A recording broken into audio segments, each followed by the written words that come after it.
The afternoon of August 19, the sky over Sao Paulo, Brazil's largest city, went dark. A cold front combined with ash from forest fire in the Amazon rainforest and formed ominous clouds that blocked out of the sun. Photos of the black sky began to puff on Twitter, and soon the world has paying attention to the blaze rampaging across the forest called the lungs of the world.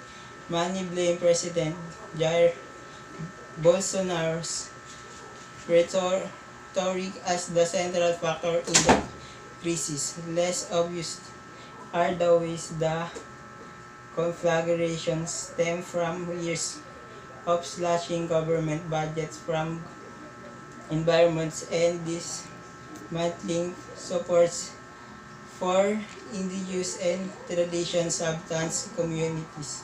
Brazil's strong agriculture sector that rather of pressure and forest agriculture has been the strongest performing sector of Brazil economy in recent years, and the US-China trade was poisoned Brazil when will to replace the US as the global leader of soybeans has created pressure and rapidly clear forests and plant.